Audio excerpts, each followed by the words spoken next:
Ladies and gentlemen, the story you're about to see is true. The names have been changed to protect the innocent. I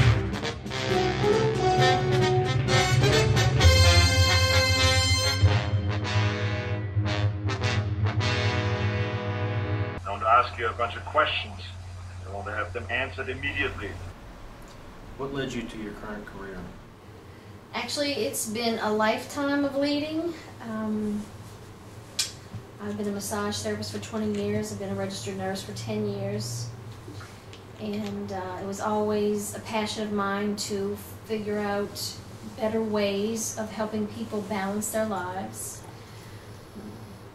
I, working in the hospital environment, saw many ways that you do not want to manage your patient, and began to realize that I was not interested in managing diseases. As I had never had the desire to do so, I began to realize that I no longer wanted to be a part of that. So I began to branch out to something that was much more of my passion, to see people get healed, to see people be healthy, to see people live lives that they can enjoy and appreciate. Helping them find a balance and come back from where they think they have to stay in bad health or imbalances in their bodies. I was always wondered about the nature, so how the nature is created and how this functions from the beginning of my childhood. So these actually created a scientific mind within myself, so that to seek the truth behind the nature things. So I started training me with the natural things, learning some scientific things, and as well as some of the philosophy behind these all these discoveries has been made, all these fairy tales, everything that I learned in my childhood led to me seek for the truth. So many times I found within the fairy tales that I learned from the Grimm brothers, Anderson's brothers in my childhood, I tried to find the scientific truth behind them.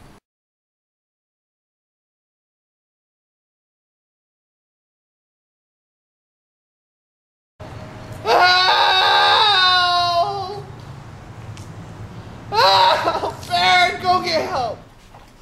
Hey Casey, what are you up to? No, studying anything but biochemistry. It's not like Dr. K's ever going to ask me about that again. Fun. Is that Bear? That is Bear. Hey buddy, what are you doing up here? And how did you get in the door with no opposable thumbs? What? What's that, Bear? Little Timmy fell? And he needs a chiropractic adjustment? We need to go! Oh my god! He needs an adjustment. No! That's right. We can't adjust here.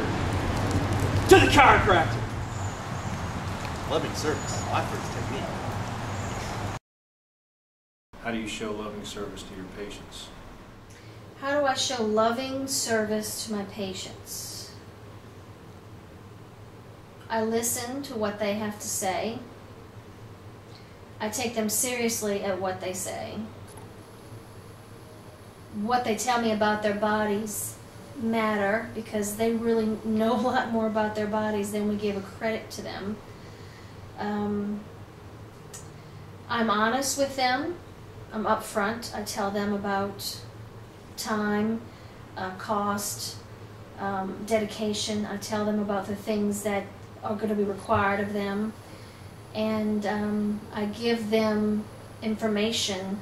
I take the time to give them information that they may not have been able to understand about their bodies before, or how things work in their bodies with nutrition or structural, or any of the things that I take the time to educate them about.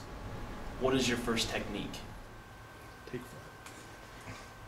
So I think my first technique for any patient is really to approach the patient with honesty and try to build a relationship of trust with them.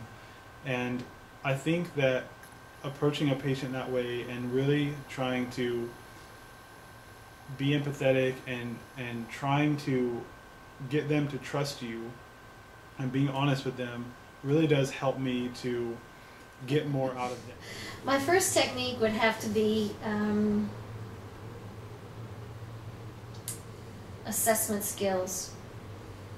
That's the most important thing that you can bring with you when you're talking to a patient, is the ability to assess them based on the information they've given you, based on what they're saying, based on what you see, and based on what you find from assessing them. So my first technique would have to be assessment skills. I don't care what field I've worked in.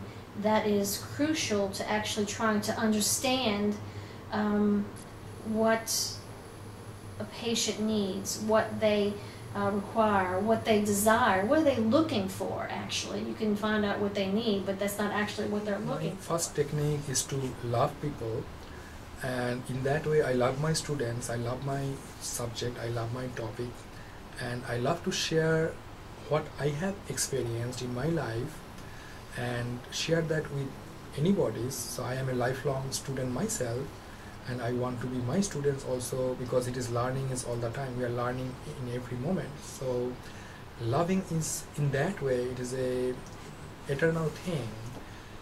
The more you distribute your love, I think that is never going to be diminished. It is always increasing. So best way, if you love people, I think you are getting more love to yourself by distributing that more and more. So in this way, it is a reversible reaction.